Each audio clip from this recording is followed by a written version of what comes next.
Hello, how are you doing today? So in this video, we are going to discuss about an interesting topic. It's an IELTS essay.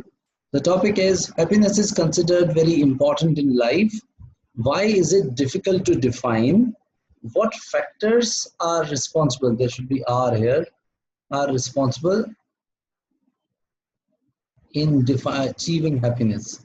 What factors are responsible in achieving happiness? All right.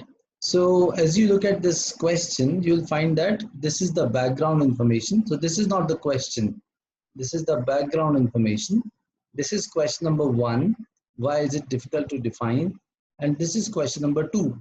What factors are responsible for in achieving happiness?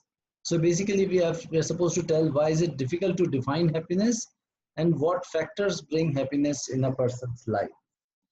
Okay. Now let's see how the essay is drafted. The first line, as you can see, is just the paraphrase of the background. So this is important. Whenever you write the first line, it should be an obvious line.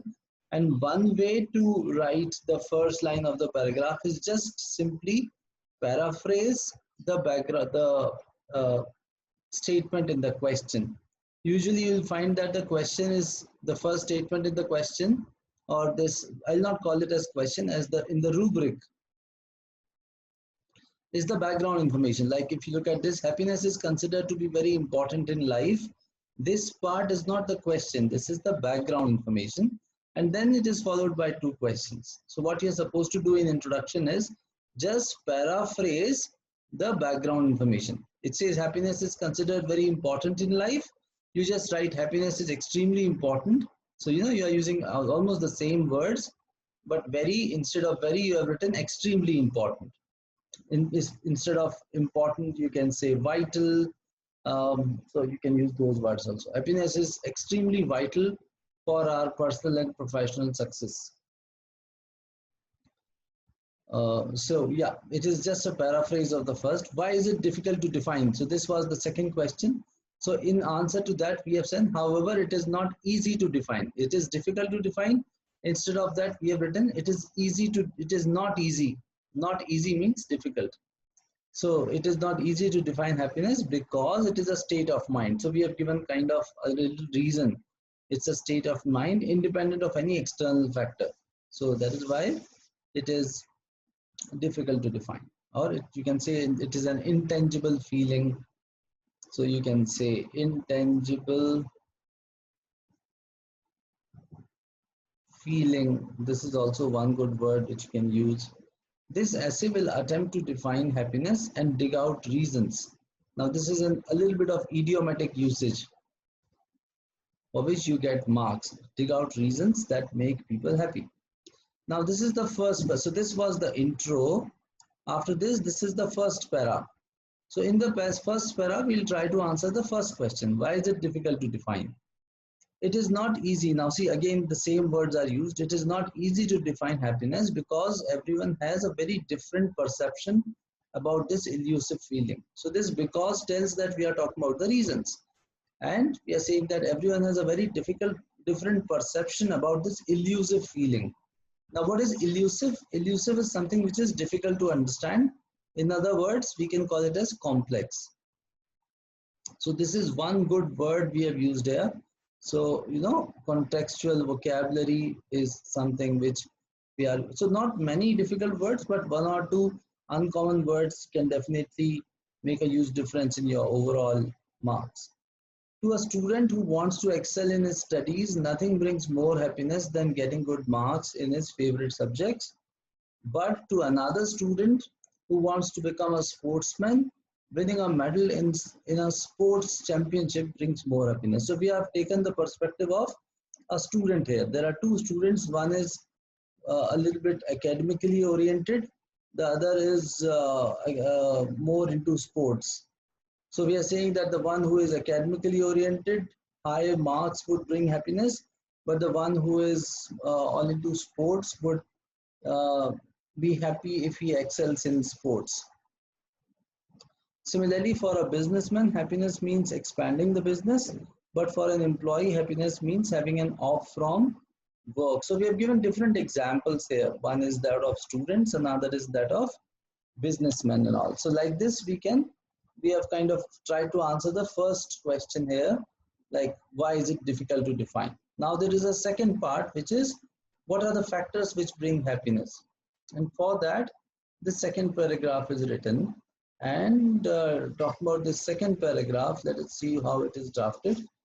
For achieving happiness, the most important factor. Now see what factors are responsible. So we are using the same word, so the reader gets an idea. The examiner would understand that now you're shifting gears and you're talking about the factors. Is to stop its pursuit. So stop its pursuit means stop chasing happiness, or do not worry too much about happiness. So stop its pursuit is what is written here. So this is the first reason, and as you can see, we have changed the paragraph here while we are talking about the factors, and we have used a little bit of different types of grammatical structures. The more we chase it, the farther it gets.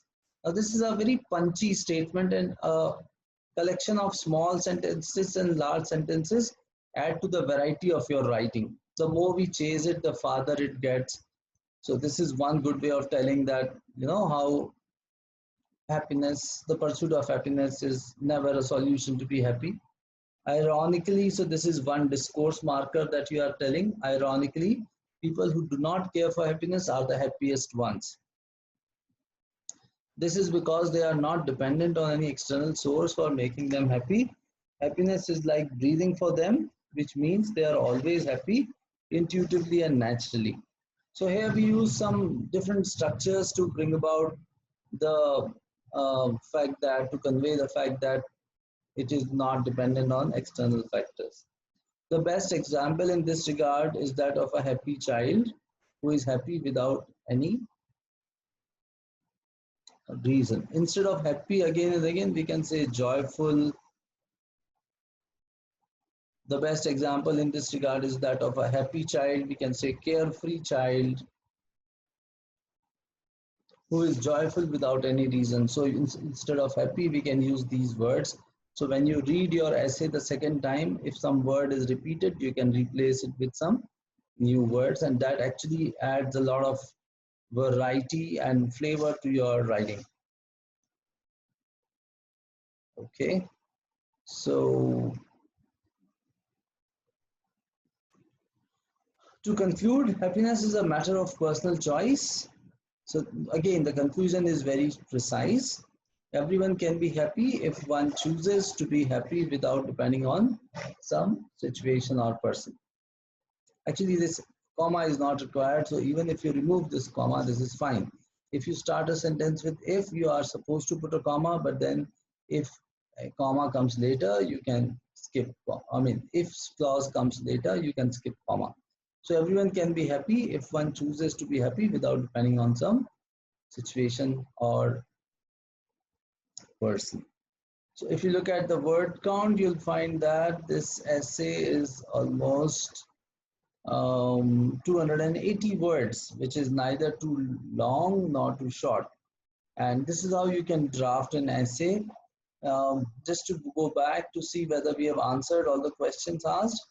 Why is it difficult to define? Yeah, we told about why is it difficult to find and what factors contributes to it happiness. We discussed both the aspects of the question.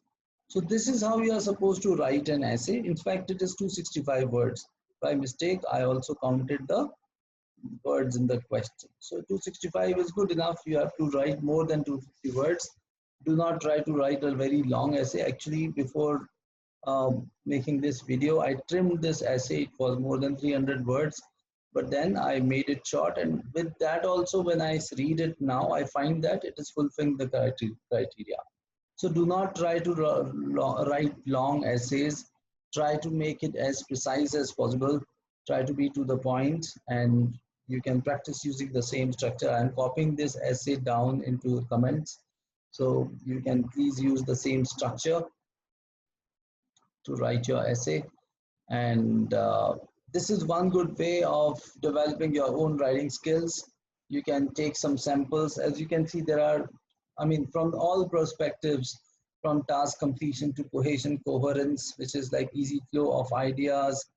Grammar, there are some long sentences, short sentences, there are some modifiers used here, like for example, but to another student who wants to become a sportsman. So this is a modifier, who wants to become a sportsman. It's a qualifier to the student. And then we are writing a long sentence, winning a medal in sports championship. So there are some long sentences, short sentences. There is a short introduction, 3 lines introduction. Then there are 2 body paragraphs which are answering 2 questions in the um, question rubric, and then very precise conclusion, which is just 2 sentences. To conclude, happiness is a matter of personal choice. There are no heavy words. We are not trying to show off our vocabulary.